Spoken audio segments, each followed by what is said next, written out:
Oh. Sa susunod naman, enjoyin mo. Kaya kita binabayaran eh.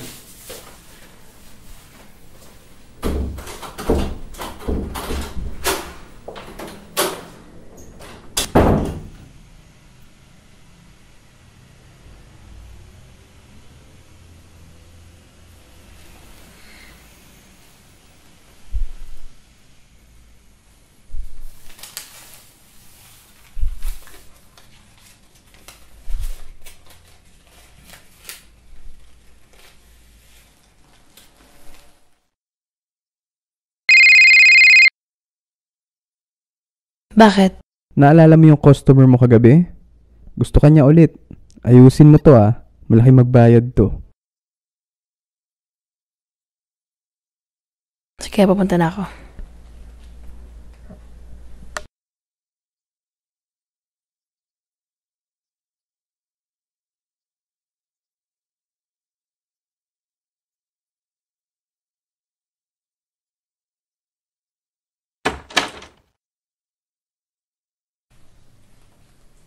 Hoy! Nandiyan ka na pala. Namiss mo ba ako? Alam kong hindi magandang simula natin eh. Pero sisiguraduhin ko maganda ngayong gabi. Tama na nga, Satsat. Simulan na natin ang dapat natin gawin. Sayang ang oras. Alam mo, suplada ka talaga. Mahilig pa naman ako sa suplada.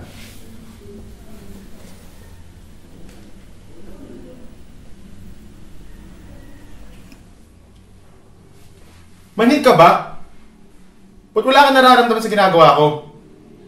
Ano gusto mo gawin ko? Sumasagot ka na? Hindi kita binabayaran para sumagot. Tandaan mo, pok-pok ka lang. Binabayaran kita para aliwin ako. Ano ko? Ay, puta ka talaga?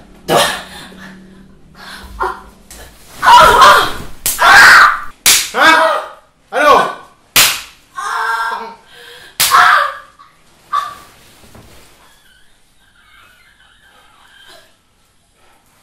Masunog ka sa impyerno!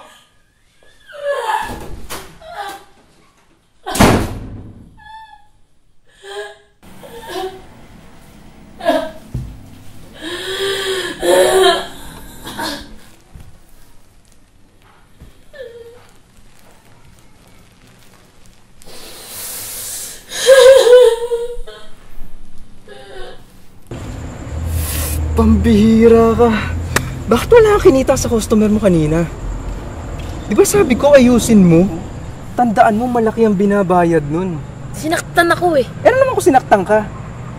Binabayaran ka niya para gamitin ka. Hindi parte ng trabaho ko nga saktan ako. Ah, sumasagot ka na ngayon ha? Sumasagot ka na ngayon. Tandaan mo, binabayaran ka para gawin lahat ng sinasabi sa'yo. Wala kang modo.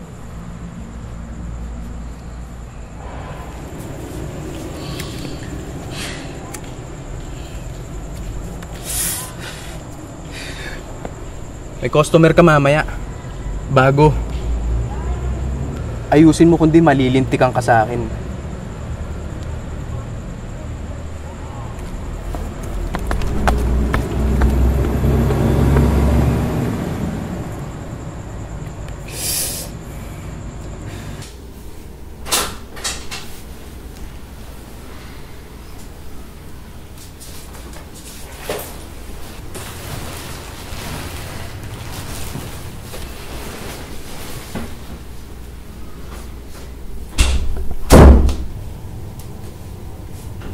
Ay.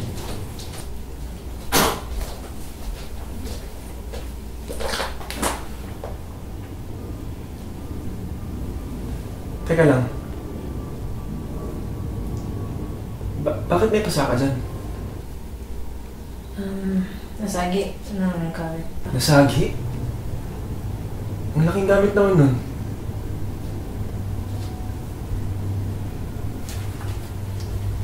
Uy. Okay ka lang ba? Halika nga muna dito. Umupo ka muna, tapos mag-usap lang tayo.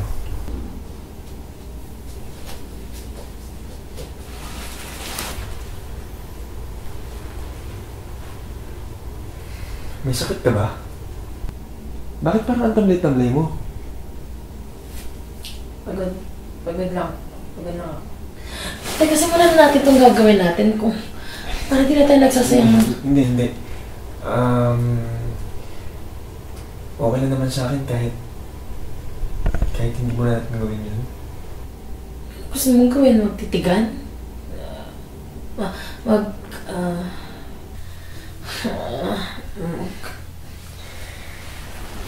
Hindi ko pa nga pala napapakilala yung sarili ko sa'yo. Ako nga pala si Dan. Ikaw, ano pa? Cut. Ngumiti ka naman dyan. Para naman akong papatay ng tao eh. Alam mo, hindi ka bagay dito. Kung tutuusin, kung hindi ko nga alam na call girl ka, aakalain ko anak mayaman ka. Puro bola naman. Puro bola. Hindi para ka kasing naligaw.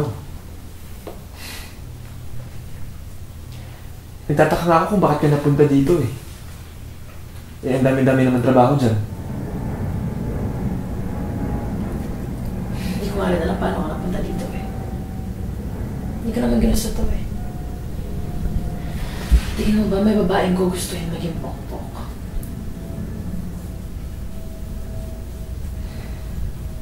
Teka. Madalas ka ba dito? Madalas ka mong pumikap ng mga call girl? May girlfriend ka ba? Bakit? Hindi naman lahat na pupunta dito gusto sarap Alam mo, minsan, mas okay din yung may mga kausap ka. Yung may makakaintindi sa'yo.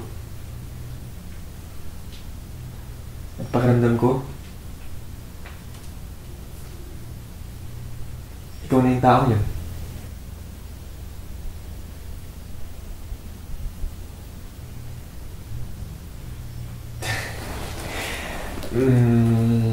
Alam ko medyo weird na itong ginagawa ko, no? Pero okay lang ba sa'yo na nagawin natin to kahit yung ganito lang, yung nag-uusap lang? Kahit once a week lang?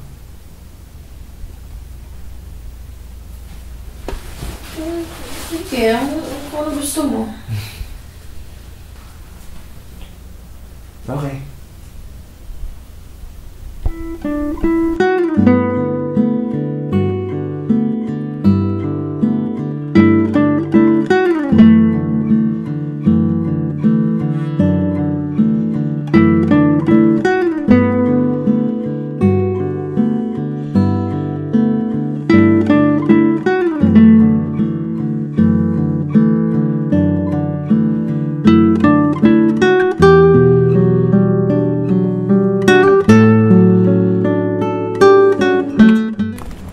Pupunta ha? Ako ba pinagloloko mo? Bakit tatlong customer na nagre-reklamo sa akin na di mo raw ginagawa yung trabaho mo? Wala ka raw gana? Ang lamya-lamya mo? Pagod na ako! Pagod saan? Ang gagawin mo lang naman, ibibigay yung katawan mo, ipapakita na sa kasarapan ka. Ha? Pagod na ako! Pagod na ako sa pagkukunwaring nasasarapan ako sa mga lalaking wala naman pakialam sa akin. Nagre-reklamo ka na naman ha? Lumalabang ka? Wala ka talagang utang na loob.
Bakit? Anong nangyari sa'yo? Ba't nagkaganyan ang mukha mo?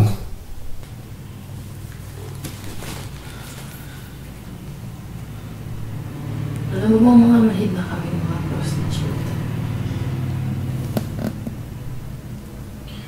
Wala na kami nararamdamang sarap sa mga ginagawa namin gabi-gabi.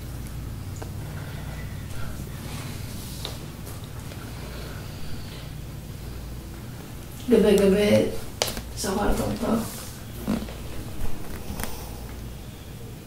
kailangan paligayahin ko lahat ng lalaki. Kahit nasaktan man nila ako.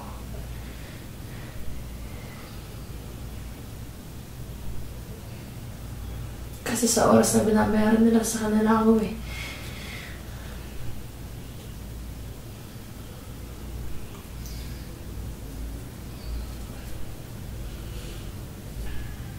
Then, dapat hindi mo na sinasamahan yung mga bahay katulad ko. Hindi dapat. At alam mo, kong hindi na ako mamahalin dahil doon. Hindi. Dad, hindi ka dapat sinasaktan ng ganyan. Dahil maniwala ka man o sa hindi.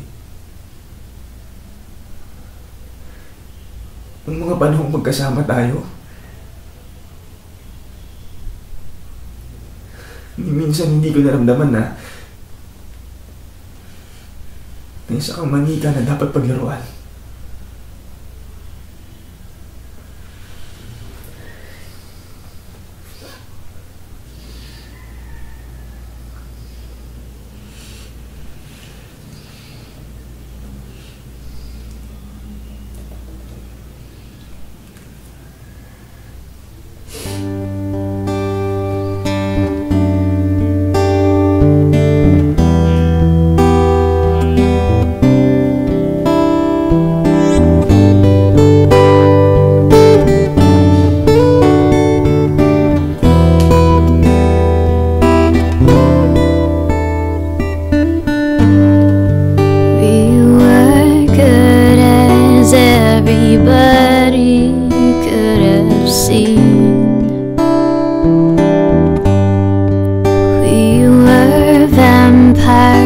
Exchanging stupid lines, making scenes. I'm older even when both of us are 17.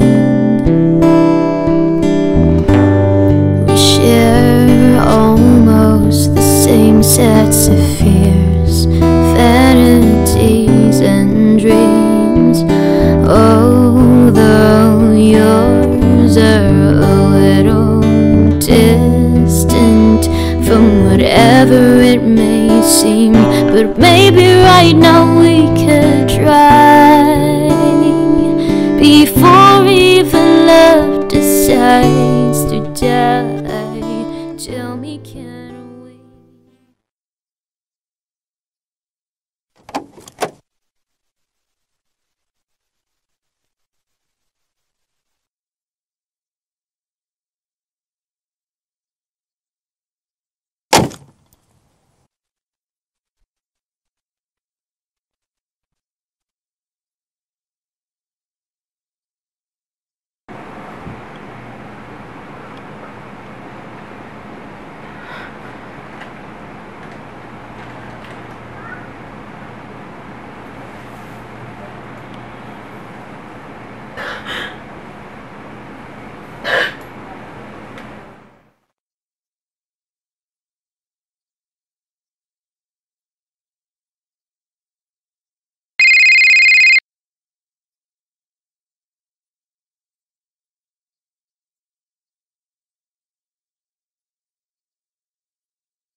Mahal kong Tan, May mga bagay akong hindi maipaliwanag noon.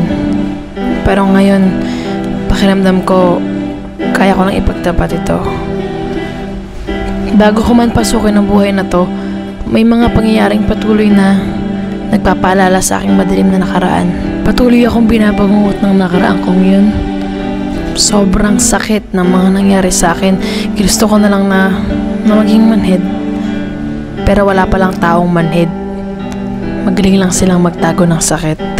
Akala ko wala nang taong makakaintindi sa tulad ko. Salamat, Dan.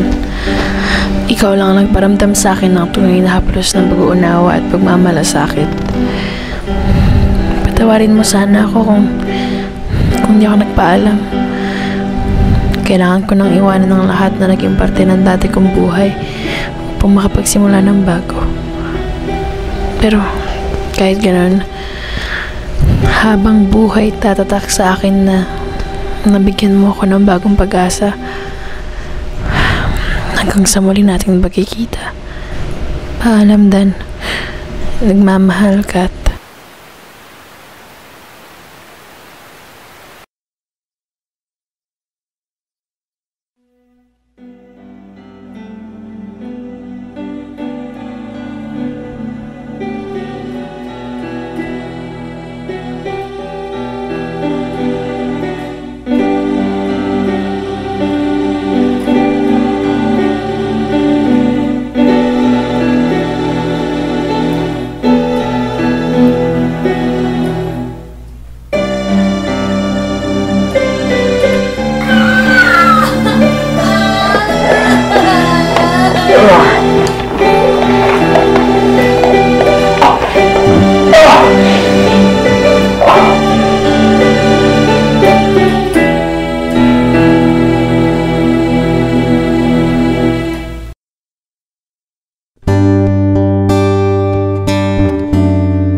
Everybody could have seen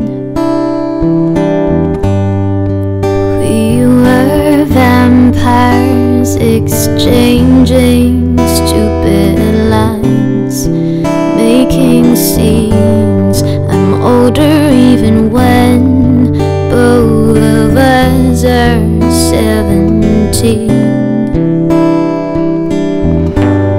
We share almost the same sets of